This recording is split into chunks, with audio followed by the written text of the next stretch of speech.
Hi, this is Brad with Copper Creek Cuts, a lawn care company in Northeast Florida. Today, a special treat for us. We're taking a look at Maruyama's brand new BL70SP leaf blower. Now, if you've never gotten a blower straight out of the box, this is pretty much how all of them ship.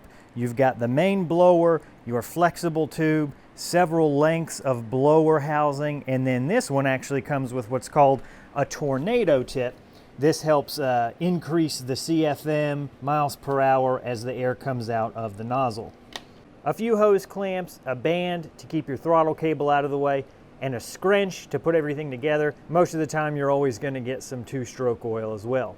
I don't think most of the time you'll have to worry about this if you're buying it from a dealer. Generally they put it together for you to make sure everything's running right as part of their warranty process. Now, this blower is most comparable to your Echo 770 and your STIHL BR700. It has the smallest engine out of all three, but it has specs better than the Echo, just under the STIHL. It is cheaper than the other two, has a larger fuel tank than the other two, has a better warranty than the other two, and is lighter than the other two. So on paper, this is a very competitive choice if you're looking for a mid-size blower. And after just a few moments of screwdriver turning, here we have our blower fully assembled. Very simple to do if for whatever reason you buy this and get it straight from a box or your dealer isn't able to put it together for you. Hose clamp goes on your flexible arm.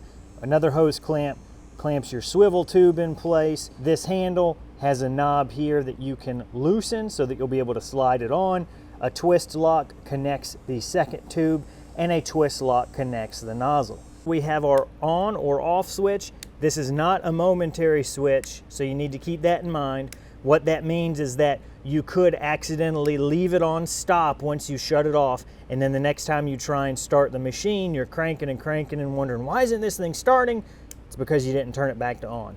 Ask me how I know that. It's from personal experience. I do that all the time. Here's our throttle, and this, you'll notice, is a cruise control lever. So you see we can depress our throttle.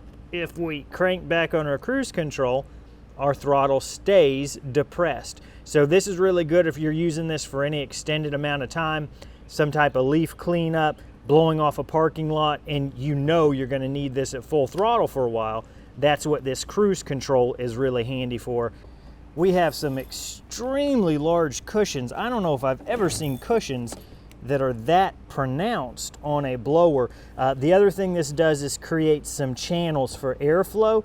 You probably won't be able to see, but right beyond this, you can see the blower housing. So this actually sucks air over your back, which means during the summer months, you're gonna have kind of a cooling effect as air is pulled over your back. Around the back side, nothing crazy that you wouldn't expect to see on a blower. We have our fuel tank, our crank start, our exhaust port here. Here we have our choke.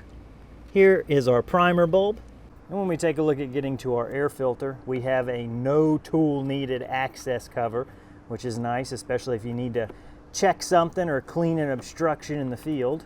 It also looks like they invested in some screws that are retained so that you can't lose them out in the field or they can't fall out. I also just shook loose our foam pre-filter. Then we have our automotive style pleated filter, which pops out there.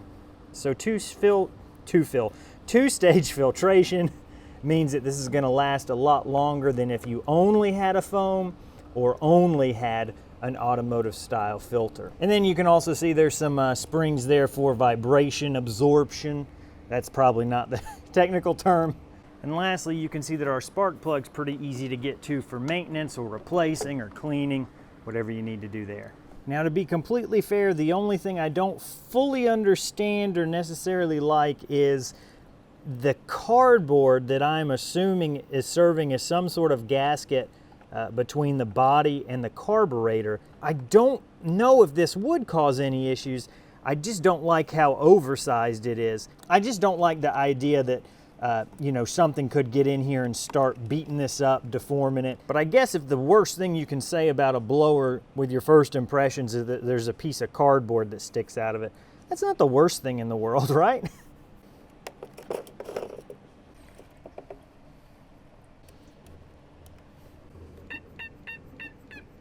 It also looks like you have the style of primer bulb that will not let you flood the engine, because if you push too much through, the excess just goes right back into the fuel tank.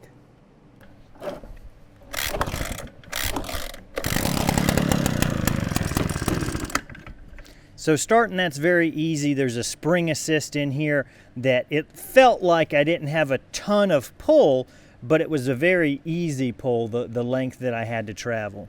Again, this is the first startup, so it'll probably take a couple of tries.